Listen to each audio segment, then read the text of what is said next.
Twitter ने सबसे पहले कल वेंकैया नायडू जी जो हमारे उपराष्ट्रपति हैं उनका ब्लू टिक हटा दिया, फिर वापस ला दिया ये कहते हुए कि वो 6 महीने से इनएक्टिव था तो हमने हटा दिया। फिर देखा गया कि संघ के जो बड़े नेता थे, चाहे वो मोहन भागवत जी हो, सुरेश जोशी जी हो, इन लोगों के अकाउंट एक एक करके अनटिक कर दिए, ब्लू टिक हटा दिया, अनवेरिफाइड कर दिया। और ये उसके पीछे तर्क जो दिया कि 6 महीने से अकाउंट लॉगिन नहीं हुए इसलिए हम इसको ब्लू टिक हटा रहे हैं। जब इसमें थोड़ी सी हमने पड़ताल की तो पता चला ट्विटर इंडिया ने इन लोगों को बकायदा लेटर लिखा था, जबकि आप लोग अपना अकाउंट बनाइए, हम वेरीफाई करेंगे क्योंकि आपके नाम से फेक अकाउंट्स बहुत चल रहे हैं। इनको रिक्वेस्ट की थी जब इनको अपनी पांव जमाने थे इंडिया में, तब जब ये सारे बड़े लोगों ने अकाउंट बनाया तब इनको नहीं पता था कि ये इनएक्टिव लोग हैं। साथ ही साथ दूसरी तरफ इसका एक पहलू ये भी आया कि रवीश कुमार, अहमद पटेल और इस तरीके के तमाम नाम है, यहाँ तक कि अरुण जेटली जी, सुषमा स्वराज जी जो अभी दिवंगत हो चुके हैं, उनके भी अकाउंट्स अभी भी हैं लेकिन उनका ब्लू टिक नहीं हटाया गया। लेकिन एक तरीके एक एक करके संघ के नेताओं का, फिर उपराष्ट्रपति का ये हटाना, ये क्या संकेत दे रहा है? ट्विटर क्या साबित करना चाह रहा है? क्या भारत सरकार को बार बार ट्विटर नीचा दिखाएगा और भारत सरकार इसी प्रकार सहन करती रहेगी? देखिए, ये जो आज पूरे दिन ट्विटर पर जो ये घटनाक्रम चला है, एक बार वाइस प्रेसिडेंट का जो पर्सनल अकाउंट है उसका ब्लू टिक हटाया गया, फिर राष्ट्रीय स्वयंसेवक संघ के सरसंघ पहले पूर्व सरकार्यवाह, फिर सरसंघ चालक, फिर राष्ट्रीय स्वयंसेवक संघ के अन्य नेताओं का,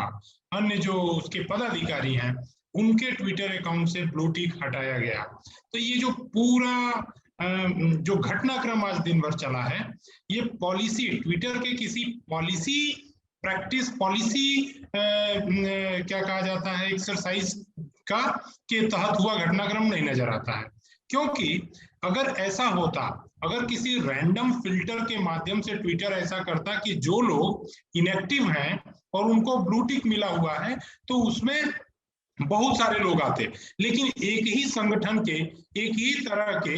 क्या कहा जाता है कि इतने लोग, जिसमें राष्ट्रीय स्वयंसेवक के संघ के सरसंघ चालक हैं, पूर्व सरकारवाह हैं, वर्तमान के वरिष्ठ पदाधिकारी हैं राष्ट्रीय स्वयंसेवक संघ के, उनके ब्लू टिक को जिस ढंग से हटाया गया, ये ऐसा एकदम से लगता है ये इरादतन की गई कार्रवाई है ट्विटर की तरफ से। दरअसल क्या है कि हाल के दिनों में भारत सरकार और ट्विटर के बीच जो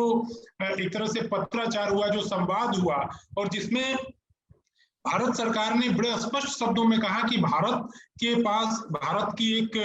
स्वतंत्र व्यवस्था है, भारत दुनिया का विशालतम लोकतंत्र है और भारत के लोकतांत्रिक नियम कानूनों को बनाने का अधिकार भारत के पास है। यहाँ पे कोई भी कंपनी, चूंकि ट्विटर यहाँ पे सिर्फ कम्युनिकेशन मीडियम नहीं है, एक बिजनेस सेटअप भी है, तो कोई भी कंपनी अगर यहाँ पर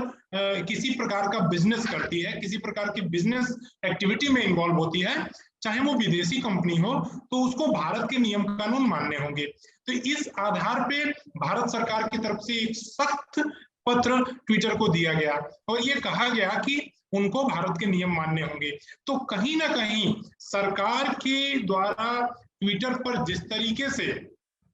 एक तरह से भारतीय कानूनों को लेकर, और कानूनों के दृष्टि से मैं अगर बताऊं तो सोशल मीडिया को लेकर 2011 में ही कानून बन चुके थे और इस तरह के आईटी से संबंधित आईटी रूल्स बन चुके थे, और हाल ही में सरकार ने 2021 में समय के बदलते परिवेश के हिसाब से उन रूल्स में कुछ अमेंडमेंट करके उसको अपडेट भी किया है। तो ऐसे में ट्विटर अगर ये चाह रहा है कि भारत के लोकतंत्र में वो मनमानी चलाएगा और मनमानी चलाते हुए कुछ करेगा, अपने नियम ओवर रूल करेगा भारतीय नियमों पर, तो मुझे लगता है कि ये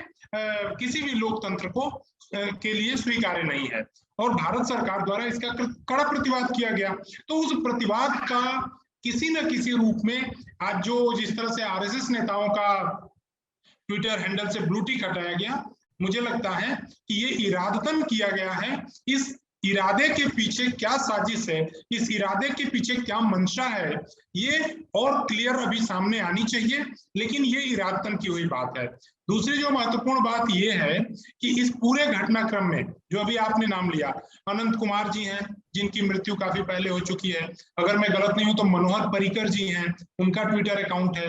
अरुण जेटली जी का ट्विटर अकाउंट है, सुषमा स्वराज जी का ट्विटर अकाउंट है, इसके अलावा रवीश कुमार पता नहीं अभी सक्रिय है कि नहीं सक्रिय है, लेकिन वो काफी समय से ट्विटर पे थे और ब्लू टिक वेरीफाइड थे, लेकिन वो ट्विटर पे सक्रिय नहीं थे, तो उनका ट्विटर अकाउंट है। तो ऐसी परिस्थिति में उनका अगर ट्विटर वेरीफाइड नहीं हटाया गया, या इस तरह के जो इस सरकार से या राष्ट्रीय स्वयंसेवक संघ से विरोध या असहमति की विचारधारा रखते हैं, उनका नहीं हटाया गया, तो ये ट्विटर के मंशा पर सवाल खड़ा करने वाला है, और इसका जवाब कड़ा प्रतिवाद करते हुए इसका जवाब ट्विटर से लिया जाना चाहिए। जी, लेकिन अभी कल ही एक घटना ऐसी हुई है कि नाइजीरिया के राष्ट्रपति ने भी कुछ ट्वीट किया था, जिसके बाद ट्विटर ने उनके अकाउंट को सस्पेंड किया, और इस बात से नाइजीरिया सरकार ने ट्विटर को बैन कर दिया अपने देश में।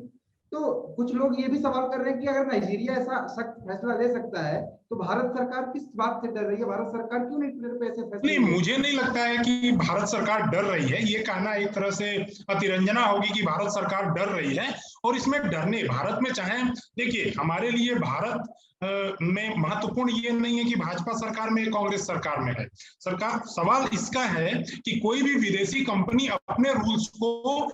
भारत सरकार द्वारा बनाए नियमों पर ओवर रूल नहीं कर सकती है। ये कांग्रेस की सरकार भी होती तो भारत का लोकतंत्र इसकी इजाजत नहीं देता कि आप अपने नियम को भारत के नियमों पर ओवर रूल करिए। तो नाइजीरिया ने बैन किया, ये उसकी अपनी पद्धति हो सकती है, बट भारत, जब हम दावा करते हैं कि हम दुनिया के विशालतम डेमोक्रेसी हैं, विशालतम लोकतंत्र हैं, तो लोकतंत्र में प्रतिबंध या बैन ये एक तरह से कहा जाए तो